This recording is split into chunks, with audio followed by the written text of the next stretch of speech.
you see, for the Muslim, that is ultimately as if someone is attacking, well, almost the purpose of life itself.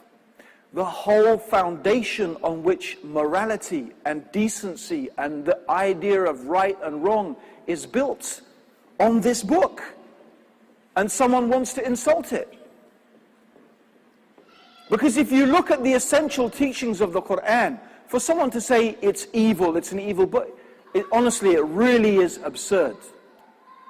Because if you look at the essential teachings of the Quran, what is it? Number one, there is one God. This universe has a creator, and there are many verses in the Quran that talk about look at the heavens, the earth, the alternation of the night and the day. Look within yourselves, look at the animals, these are all signs that point to a creator. An organized, systemized universe points to one who has designed it and created it and organized it and systemized it. It's very simple, logical conclusion. And this creator can't be the same as the creation. This is the basic message of the Quran about God. There's one God. God is not like anything in this universe. And because God has created the universe and given us life, we should worship God. We should thank God. We should praise God. Because God has power over everything, we should seek help from God. That's the basic message of the Quran. And God is most wise. He knows what's best for us. And so when He gives us some guidance and says, this is the best way for you to live, we'll try to live that way. If God says don't drink alcohol, it's not because God doesn't want us to have a good time. It's because God knows that alcohol is going to damage us individually and collectively. I mean, we only need to look at the statistics of what alcohol does. How much violence, how many deaths, how much abuse in homes, how many rapes, how much police time is spent looking after people pouring out of pubs and clubs on a Saturday night and a Friday night. Instead of going and dealing with criminals, they have to go and make sure that this person who's so drunk, he would drown on his own sick. So he has to be looked after. Is that a good use of police time? Is that what taxpayers should be spending their money on? People who can't control themselves, to look after them? It's evil. Where's the logic that marijuana is forbidden and alcohol is allowed? They're just as bad as each other. There's no particular logic in it. It's just a cultural thing. It's not scientific. So God is not saying don't drink alcohol because I don't want you to have a good time. God is saying don't drink alcohol because this is bad for you. This is not going to help you. It's not going to help you be a better human being. You're not going to be better because of drinking alcohol. You're not going to improve the world and make the world a better place by drinking alcohol. You're not. And it won't make you happy. So leave it. It'll be better for you. That's what the Quran says. And this is the case with everything. God knows best. Okay? So this is the Quran. It's this book of guidance, this wisdom from the Creator. And that is what the Muslims base their life on, that. God's guidance. So we do our best to follow it. And that is the way that the human being will lead a good and a happy and complete life.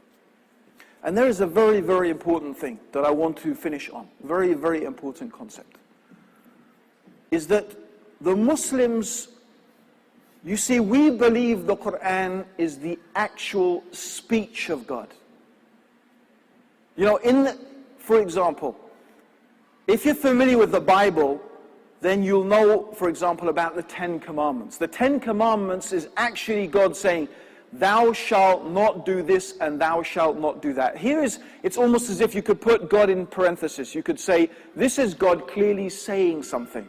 Muslims believe the Quran is like that. It's actually the speech, it's God talking to us. It's God actually talking to human beings. And therefore, that is something very precious. That is something we have to hold in the highest respect and highest esteem. Because when we respect it, when we hold it in that high esteem, that will ensure that we have a very positive attitude towards acting upon it. That's the wisdom behind that. I always remember a friend of mine from the Arabian Peninsula, from actually Dubai. And when he came to my house, if he ever saw the Quran underneath any other book, he would pick it up and he would put it on top. And I would say to him, Jamal, is that Islam? Does Islam say it has to be like that? Is it forbidden? Is it a sin to put other books on top of the Quran? He said, no. He said, it's not a sin. He said, but I just don't like. You know, he didn't like the concept in his mind that any book should be above God's book. Because what God says is, it's just, you understand, it's a linking, it's a concept. The concept that what God says is more important. Put it on top. It's this connection between what you do with your body and what you feel in your heart. And by the way, it's so fascinating if you study psychology and many of the research that has been done now into human behavior. This is exactly what they've discovered. There is this very powerful and strong link between your physiology, between how your body is and your state of mind. So even, for example, try this, just try it.